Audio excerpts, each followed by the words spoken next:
దైవ సేవకులు భక్త సింగ్ గారు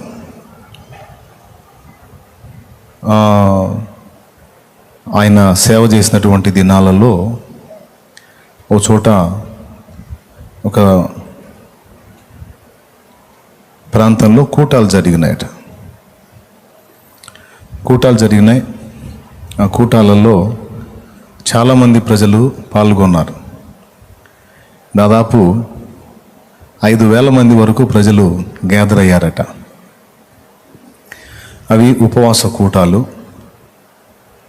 ఆ ఉపవాస కూటాలలో ఎంతమంది ప్రజలు పాల్గొన్నారు.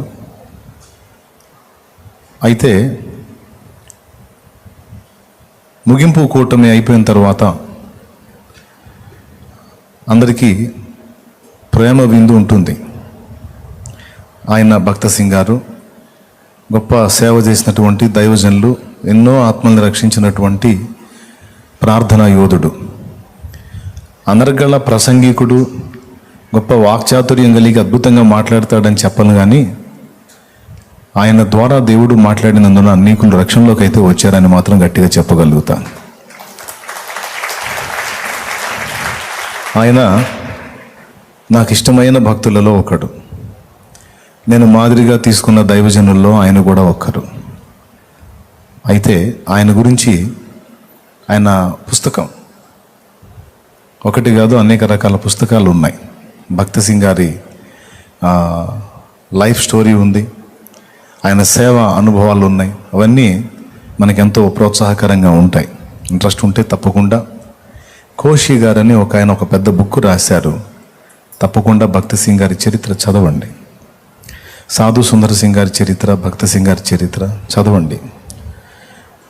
ప్రార్థన ద్వారా ఎన్ని కార్యాలు సాధించవచ్చో, ఎన్ని పొందుకోవచ్చు అన్నీ కూడా ఆ భక్తుల జీవితాల్లో మనం నేర్చుకోవచ్చు, తెలుసుకోవచ్చు, విశ్వాసంలో బలపడవచ్చు. ఆ కూటాలు జరుగుతున్నాయి, ఇంతమంది ప్రజలు గ్యాదర్ అయ్యారు. విషయం ఏంటంటే కూటమి అయిపోయే టయానికి వాళ్ళకి ఆహారం పెట్టడానికి ఏమీ లేదు.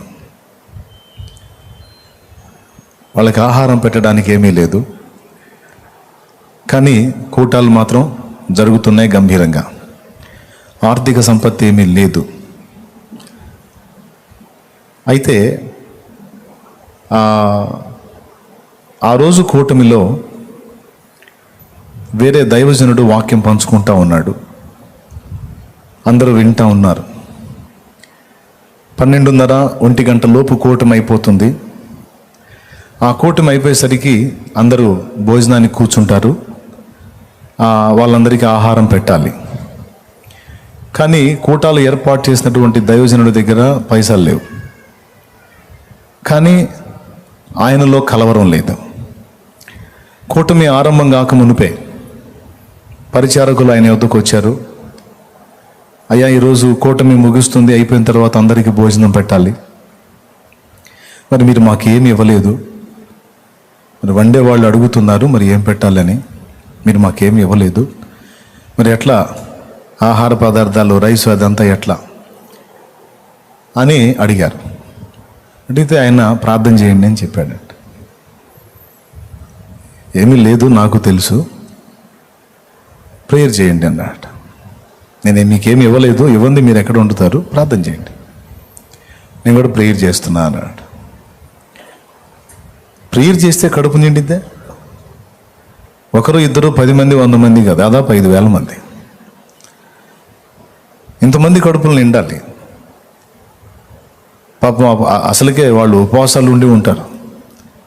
కూటలు అయిపోయే సమయానికి ఆవురావురమంట ఉంటారు, అంత ఆహారం పెడితే తినాలని. కానీ లేదు. ప్రేయర్ చేయండి అని పంపించాడు, ఒకటే మాట. వెళ్ళారు.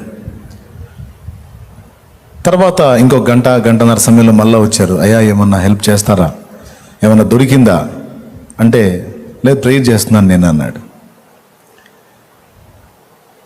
ఆ తర్వాత 2 పర్యాయాలు వచ్చారు, వస్తువులు ఇవ్వండి మేము వండుతామని. ఇక 3వ పర్యాయం వచ్చి ఏమన్నారు తెలుసా, ఇప్పుడు దాదాపు 12 అవుతుంది, ఇంకొక ½ అన్ అవర్లో కూటమి అయిపోతుంది, అరగంటలో ఈ అరగంట గంటలో ఇంతమందికి వండటం సాధ్యం కాదని వంట వాళ్ళు చెప్పమన్నారు అని కబురు తెచ్చారు. మీకు ఇప్పుడు వస్తువులు ఇచ్చిన ఈ కొంచెం టైంలో వండడానికి కుదరదు అని చెప్పమన్నారని మూడో మారు కబురు తెచ్చారు. ఆయన ఏం పట్టించుకోలేదు. కూటం జరుగుతూ ఉంది, దైవజనుడు వాక్యం చెప్తున్నాడు. విచిత్రం ఏంటంటే 12:30 కల్లా అయిపోవాల్సింది ఆ రోజు దైవ సేవకుడు, ఆ రోజు వాక్యం మాట్లాడినటువంటి దైవజనుడు ఇంకొక 30 గంట అదనంగా మాట్లాడుతూ ఉన్నాడట. ఎక్కువసేపు మాట్లాడుతూ ఉన్నాడు ఆయన. ఇక్కడేమో వీళ్ళకి ఆహారం ఏమి సిద్ధపరచలేదు. రియల్గా జరిగింది, కహానీ కాదు, నిజంగా జరిగింది. వీళ్ళకి ఆహారం ఏం లేదు.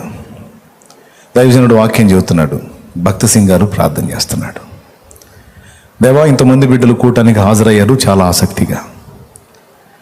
వీళ్ళని ఖాళీ కడుపుతో ఇంటికి పంపటం నాకు ఇష్టం లేదు, అది నీకు ఇష్టం కాదు. ఈ బిడ్డలు 3 దినాలు ఆత్మీయ ఆహారం తిని ఆకలితో ఇంటికి వెళ్ళటం నువ్వు ఇష్టపడు అని నాకు తెలుసు. కాబట్టి నువ్వు ఎలా సహాయం చేస్తావో నేను నీ వైపే చూస్తున్నాను, కనికరపడి వారికి ఆహారం పెట్టి తండ్రి అని ప్రార్థన చేస్తున్నాను. 12:30, 12:30, 1 గంటలోపు అయిపోవాల్సిన కూటమి 1:30 దాకా అయిందంట. ఆ రోజు 1:30 టైం తీసుకుంది. టైం దగ్గరకు వచ్చే కొద్దీ, కూటమి ముగింపులోకి వచ్చే కొద్దీ వీళ్ళకి టెన్షన్ పెరుగుతూ ఉంది ఆహారం విషయంలో. కానీ దేవుని కదలికలను ఎరిగినటువంటి దైవజనుడికి వీసుమంత కూడా టెన్షన్ లేదు. ఆయన ముఖంలో కలవరం లేదు, ఆందోళన లేదు, చాలా ప్రశాంతంగా ఉన్నాడు. వాళ్ళందరూ ఆయనకి వెళ్ళి చూస్తున్నారు. ఆయన ఏం పట్టించుకోకుండా ప్రార్థన చేస్తున్నాడు, ఆ వాక్యం వింటూ ఉన్నాడు. ఏం కదల్లా. ఎట్లా చేయాలి? చివరికి 1:30కి ఆయన కూటమి ముగించాడు, వాక్యం అయిపోయింది. ఇక ప్రేయర్ చేస్తూ ఉన్నాడు. ప్రేయర్ చేసి ప్రేయర్ కూడా ముగించాడు. ప్రేయర్ ఎప్పుడైతే ముగించాడో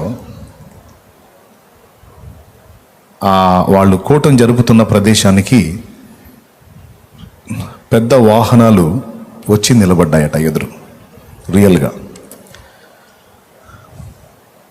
ఒక లారీ ఉందనుకోండి, ఆ లారీలో కొన్ని సామాన్లు, మరో వాహనంలో కొన్ని సామాన్లు, మొత్తం సామాగ్రి, పెద్ద పెద్ద డేషాలు, ఆహార పదార్థాలు అన్నీ ఆ గేటు ముందు నిలబడ్డాయట ఎంట్రన్స్లో.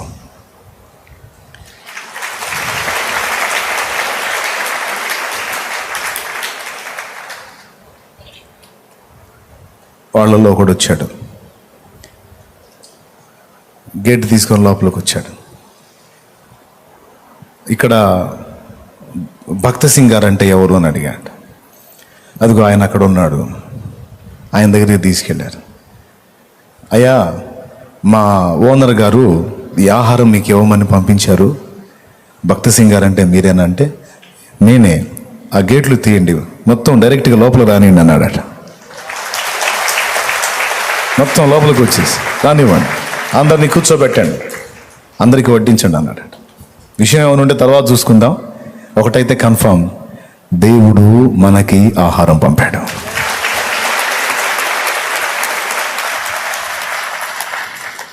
నిజంగా జరిగింది. మొత్తాన్ని కూర్చోబెట్టారు. ఈ సాక్ష్యం చెప్పే దైవజనుడు అన్నాడు, భక్తి సింగ్ గారు మాకు మామూలు ఆహారం, సామాన్య భోజనం పెడతారు. మామూలుగా ఏదో అంత అన్నం, 1-2 కూరలు పెడతారు సహజంగా. పరిచర్యలు మేమే చేసుకోవాలి. అక్కడ హెచ్చు తగ్గు, భేద ధనిక భేదాలు ఉండవు. అంతా ఒక పద్ధతి ప్రకారం ఉంటుంది, క్రమశిక్షణతో ఉంటుంది. కానీ ఆ రోజు మాకు మేము తినదగ్గ శ్రేష్ఠ పదార్థాలన్నీ మాకు ఆ రోజు దొరికాయి. మేము తిన్నాం కడుపు నిండా. ఈరోజు ఏమి లేదు అనుకున్న దినాన మాకు దేవుడు పలావు పెట్టించాడు, శ్రేష్టమైన ఫుడ్. ఇంకా అందులోకి రకరకాల విషయాలన్నీ ఉన్నాయి. ఆ రోజు ఆశ్చర్యంగా మేము తిన్నాము అన్నారు. విషయం ఏంటంటే, అసలు అంతా రెడీ చేసి ఎవరు పంపిస్తారు? సహజంగా మనకు ఆశ్చర్యం, ఆకాశంలో ఉండే లారీ వచ్చిందా? నో. మరేం జరిగింది? కార్యం ఎలా చేశాడు దేవుడు? ఒక అతను తన కుమార్తె పెండ్లి ఏర్పాట్లు చేసుకున్నాడు. ధనవంతుడు తన కుమార్తె పెండ్లి ఏర్పాట్లు చేసుకున్నాడు. అబ్బాయికి ఏదో ఇస్తాననుకున్నది అనుకున్నారు, అంతా ఏర్పాట్లు అయిపోయినాయి. ఆ రోజు మ్యారేజ్. కానీ ఆ పెళ్లి కొడుకు ఎగ్గొట్టాడు. కారణమేమో తెలియదు. మరి వాడు ఇంకొక అమ్మాయిని ఇష్టపడ్డాడో ఏం సంగతో తెలియదు. పెద్దవాళ్ళ గౌరవించి తల ఉంచాడో ఏమో తెలియదు. కానీ ఆ రోజు పెళ్లి కొడుకు అడ్రస్ లేడు. దేవునికి స్తోత్రం, హల్లెలూయా. పెళ్లి కొడుకు అడ్రస్ లేడు. ఇక్కడ ఆడపిల్ల ఇంటికాడ పెళ్లి ఏర్పాట్లన్నీ గంభీరంగా జరిగాయి. అంతా రెడీ అయిపోయింది. పాపం వచ్చిన వాళ్ళు అందరూ పెళ్ళి ఆగిపోయిందనేసరికి ఎవరు కూడా భోజనం ముట్టలేదు, ఎవరు తినేదానికి ఇష్టపడలేదు. ఎందుకంటే అతను దుఃఖంలో ఉన్నాడు. సంతోషంలో ఉంటే పెళ్లి విందు, కానీ అక్కడ పెళ్ళి ఆగిపోయి వాళ్ళు దుఃఖంలో ఉంటే ఇంకేం పెళ్లి విందు. కాబట్టి వచ్చిన వాళ్ళు అంత ఎటోళ్ళు అటు బాధపడకలే, చేయగలిగిందే ఉంది అని ఏదో వాళ్ళ ఓదార్పు వాళ్ళు చేసి వెళ్ళిపోయారు. తర్వాత అతను వచ్చాడు. ఇదంతా అయిపోయిన తర్వాత అతను వచ్చాడు. ఎవరు? ఆ పెళ్లి కూతురు తండ్రి. వచ్చినప్పుడు భక్త సింగ్ గారు అతన్ని తీసుకొని లోపలికి వెళ్ళి, నువ్వు బాధపడద్దు, నీకోసం నేను ప్రార్థన చేస్తా. అంతకంటే మంచి సంబంధం నీ కూతురికి దొరుకుతుంది. కొద్ది దినముల్లోనే ఘనంగా నువ్వు నీ బిడ్డకి పెళ్లి చేసుకోగలుగుతావు. ఇది నీకు అవమానమని తలంచవద్దు, దేవుడు నీ పక్షాన ఉన్నాడు. అద్భుతం జరుగుతుంది, అద్భుతం జరుగుతుంది అని ఆయన ఆ పిల్ల తండ్రికి ప్రార్థన చేసి పంపిస్తే 1 month తిరక్క ముందే అద్భుతమైన సంబంధం, ఇంకా శ్రేష్టమైన సంబంధం ముందుకు వచ్చి ఆ బిడ్డకు ఘనంగా వివాహం జరిగిందనేది అక్కడి సాక్ష్యం.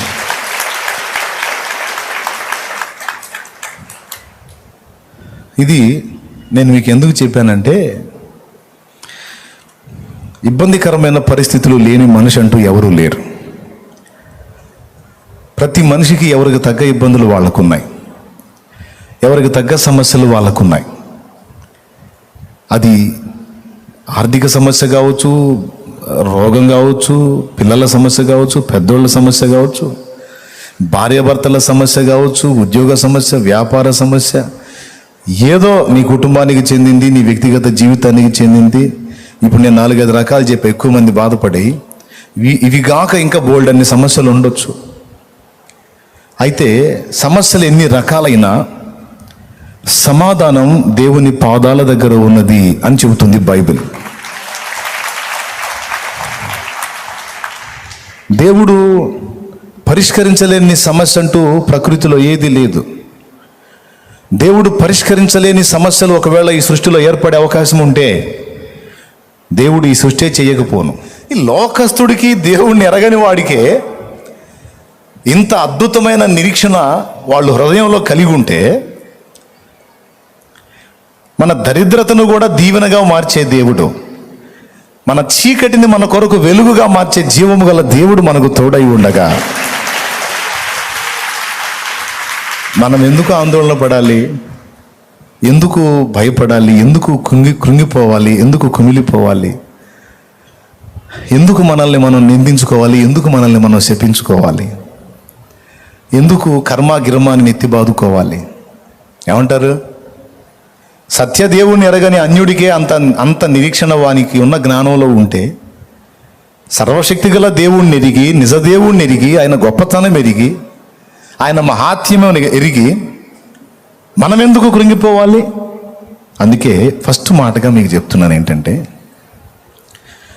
జీవము గల దేవుని యొక్క స్పర్శను, ఆయన కదలికలను భక్తుడు లేక భక్తురాలు గుర్తుపట్టగలిగితే, వాటిని గ్రహించగలిగితే, ఎవరైతే ఆయన కదలికల్ని గుర్తుపట్టారో, ఆయన కార్యాలను గ్రహించారో, వారు ఎంతటి పెను శోధనలలో సైతము లెక్క చేయకుండా ప్రశాంతంగా ఉండగలుగుతారు. అన్ని వేల మందికి ఆహారం పెట్టాలి, లేకపోతే ఘోర అవమానం. ఈ అవమానకరమైన ఘట్టం తన కళ్ళ ముందున్నా ఎలా ప్రశాంతంగా కూర్చొని వాక్యం వినగలిగాడు? ఎలా ప్రార్థన చేసి నిమ్మళంగా ఉండగలిగాడు? ఎలా సాధ్యమంటే తాను నమ్మిన వానిని భక్త సింగ్ గారు ఎరుగును గనుక ఆయన ఒకటే, నేను నమ్మిన వాని ఎరుగుదును గనుక సిగ్గుపరచబడను, నన్ను బలపరచు వాని యందు నేను సమస్తము చేయగలను. ఆయన ఏంటో నాకు తెలుసు, ఆయన జ్ఞానం ఏంటో నాకు తెలుసు, ఆయన శక్తి ఎంతో నాకు తెలుసు, ఆయన ఎంతటి ప్రేమ గలవాడో, ముఖ్యంగా నన్నెంత ప్రేమిస్తున్నాడో నాకు తెలుసు. ఇన్ని ఎరుగుండి, నా దేవుని ఎరుగుండి, నేనెందుకు హడావుడి పడాలి, నేనెందుకు వేరే ప్రత్యామ్నాయ మార్గాలు గందరగోళం అయిపోవాలి? అవసరం లేదు. మీకు అక్కరగానున్నవేవో ప్రభువుని అడుగుడి, ఆయనే మీకు సహాయం చేస్తాడు. భక్త సింగ్ గారి అనుభవంలో రహస్యం ఏంటో తెలుసా? మన వ్యక్తిగత అక్కలు ఎవరికి చెప్పకూడదు. మన పర్సనల్ అవసరతలు ఎవరికి చెప్పకూడదు. మోకాళ్ళుని ప్రార్థన చేయాల, దేవుడే సాయం చేయాల.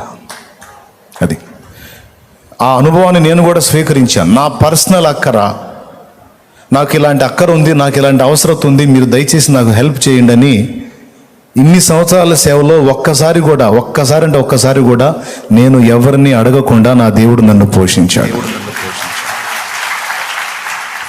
నా దేవుడు నన్ను ఆదరించాడు, ఆదుకున్నాడు. ఇక సంఘానికి ఎందుకు చెప్తున్నానంటే, సంఘం అంటే మీరు, నేను, మనందరం సంఘం. సంఘం యొక్క అవసరాలు అక్కరలు మనందరం గుర్తెరగాలి. ఎరిగి మన బాధ్యతలు మనం నెరవేర్చినట్లు సంఘానికి విషయం తెలియజేయాలనే సంఘం యొక్క అవసరాలు అక్కర్లు కొన్నిసార్లు మీకు తెలియజేయటం జరుగుతుంది తప్ప వ్యక్తిగతంగా ఎప్పుడూ ఎన్నడూ ఎవరిని కూడా నోరు తెరచి చెయ్యి చాపి ఈ 15 సంవత్సరాల సేవా జీవితంలో, ఇది 15వ సంవత్సరం, 14 నుండి 15 వచ్చింది. ఈ 15 సంవత్సరాల సేవా జీవితంలో ఒక్కసారి కూడా దేహి అని చెయ్యి చాపనిలా. అంత రోషం గలవాడు ఆయన. తర్వాత రాజు వచ్చాడు తెల్లవారుజామున, ఇంకా చీకటి ఉండగానే, జీవము గల దేవుని సేవకుడవైన దానియేలు, నువ్వు అతిగా ప్రేమించి ఎంతో ఇష్టపడి మానక రాత్రి మగళ్ళు నీవు సేవించిన నీ దేవుడు సింహాల నోట నుండి నిన్ను రక్షింపగలిగనా? ఎంత మంచోడివి దానియేలు, దుర్మార్గుల మాట విని నిన్నేశాను. ఈయన లోపల ఒక బాధ, పీస్ అయిపోయి ఉంటాడు ఇప్పటికే. కానీ ఏదో తెలియని విశ్వాసం దానియేలుకు తోడై ఉన్న దేవుని బట్టి. కాబట్టి ఏమో ఒకవేళ ఆయన కాపాడాడేమో. తన దేవుడు ఎంత బలవంతుడు కాకపోతే, తన దేవుడు ఎంత ఔన్నత్యం కలిగిన వాడు కాకపోతే, తన దేవుడు ఎంత సార్వభౌముడు కాకపోతే దానియేలు ఇంత తెగించాడు. కాబట్టి ఏమో కాపాడాడేమో అని నీవు మానక సేవించుచున్న నీ దేవుడు నిన్ను రక్షింపగలిగనా? దానియేలు అనగానే గుహలో నుండి స్వరం వినపడుతుంది, రాజు చిరంజీవి యగునుగాక. రాజా, నేను నీ దృష్టికి నీ వారి దృష్టికి దోషినని నన్ను తెచ్చి సింహాల గుహలో వేశారు. కానీ నీ దృష్టికి దోషినైన నేను నా దేవుని దృష్టికి నిర్దోషినైతిని గనుక ఆయన నాకంటే ముందు తన దూతనంపి సింహములు నాకే హాని చేయకుండా వాటి నోళ్లను మూసి నన్ను రక్షింపగలిగెను. రాజా, ఇప్పుడు నీ దృష్టికి నేను నిర్దోషినే కదా అన్నాడు. చప్పట్లు జరిచి, మీరు కాదు రాజు, చప్పట్లు జరిచి ఎవరక్కడ పరిగెత్తుకుంటూ వచ్చారు. చిత్తం మహారాజా, దానియేలును బయటికి తీశారు. అప్పుడు ఊపిరి పీల్చుకున్న సింహాలు. అమ్మాయ, దానియేలు ఎప్పుడైతే బయటికి వెళ్ళాడో దూత అదృశ్యం అయిపోయాడు. అప్పుడు రన్నింగ్లోకి వచ్చి అన్నీ చూసుకుంటున్నాయి. ఇక్కడే కదా ఉన్నాడు, ఇక్కడే కదా దూతున్నాడు, అన్నీ చూసుకుంటూ ఉన్నాయి. ఈ లోపల రాజుకు కోపం వచ్చింది. దానియేలును అలా చేయటానికి కారకులు ఎవరో వారిని తెచ్చి ఇందులో విసరండి అన్నాడు. వారిని తెచ్చి అందులో విసిరితే మరి రాత్రంతా అదురుపోయి ఉన్నాయి. ఒక్కసారిగా వాళ్ళ మీద పడి వారిని చీల్చివేసినాయి. వారి ఎముకలు పగుల గురికి పొడి చేసెను అని ఉంది. సహజంగా సింహాలు ఎముకలను కూడా కొరికి తింటాయా? నాకు తెలిసి మీ అనుభవంలో మీరు చెప్పండి. ఎప్పుడన్నా మీరు అదేంది నేషనల్ జియోగ్రఫీ ఛానల్ చూస్తారు, తర్వాత ఇంకోటి ఏందో ఉంది డిస్కవరీ చూస్తారు. ఏ కవరీ అయినా సరే సింహాలు మరీ ఎముకలను కూడా కకృతిగా పగులు కొరిగా తిన్న అనుభవాలు మీరు చూసారా?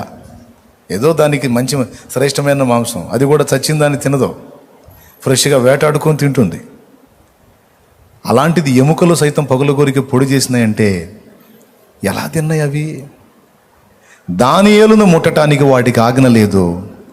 దానియేలును నాశనం చేయాలనుకున్న వాళ్ళని దెబ్బతీయటానికి వాటికి సెలవైంది. ఎముక కూడా శేషం లేకుండా వైనమైపోయింది. ఇవన్నీ తెలుసు, మరి నీకు తెలుసా? నీవు నమ్మి మానక రాత్రింబవళ్ళు స్తోత్రించి కీర్తించి ఆరాధించి ప్రేమించి సేవించుచున్న నీ దేవుడు ఎల్ షడ్డాయ్ అని నీకు తెలుసా? సర్వశక్తి గల దేవుడు అని నీకు తెలుసా? తనకు మొర్ర పెట్టు వారి ఎడల నిశ్చయముగా కృప చూపుటకు సహాయము చేయుటకు ఆయన ఐశ్వర్యవంతుడై ఉన్నాడని నీ వెరుగుదువా? నీవు సేవించుచున్న దేవుడు నీవు చేరవలసిన గమ్యానికి ఆశీర్వాదకరమైన రీతిని నిన్ను చేర్చగలవాడని, జ్ఞానవంతుడని, శక్తివంతుడని, అన్నిటికంటే ముఖ్యంగా ఆయన తన ప్రాణం కంటే ఎక్కువగా నిన్ను పిచ్చిగా ప్రేమిస్తున్నాడని, ప్రతి దినము నీ గురించి ఆయన ఆలోచన చేస్తున్నాడని, ఆయన నీ కోసం ప్రణాళికలు రచిస్తున్నాడని నువ్వు ఎరుగుదువా?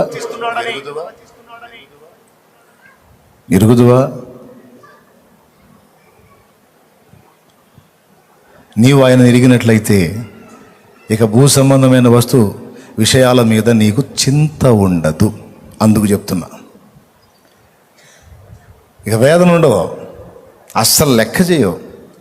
ఏది వచ్చినా లెక్క చేయవు, ఏది పోయినా లెక్క చేయవు. ఎందుకంటే ఏదైనా ఉన్నాడుగా, చూసుకుంటాడు. ఒక మొండి ధైర్యం వచ్చేస్తుంది. అవేవి నిన్ను కదిలించజాలం. దేవునికి మహిమ కలుగునుగా. నేను చెప్పిన ఈ సంఘటన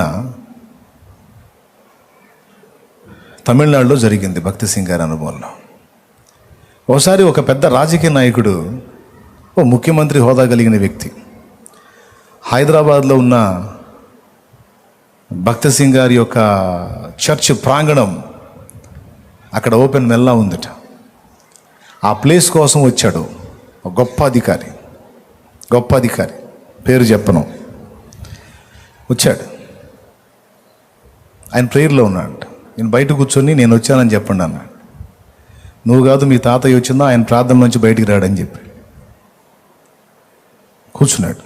నేను వచ్చినా రాడు, ఆయన వచ్చిందాక ఆగాల్సిందే. ఉంటాం ఉన్నాడు. తర్వాత చాలాసేపటికి ఆయన వచ్చాడు, వచ్చిందాక ఆగాడు. ఈ ప్రక్క ప్లేస్ మాకు కావాలి, మాకు అవసరమై ఉంది, అది మాకు నువ్వు ఇవ్వాలి అన్నాడంట. అది దేవుని బిడ్డల కష్టంతో తీసుకుంది, అది దేవుని పిల్లలది, అది ఇవ్వటం జరగదు అనలా. చెప్పండి అన్నాడు. అది మాకు కావాలన్నాడంట. ఫస్ట్ ఆయన,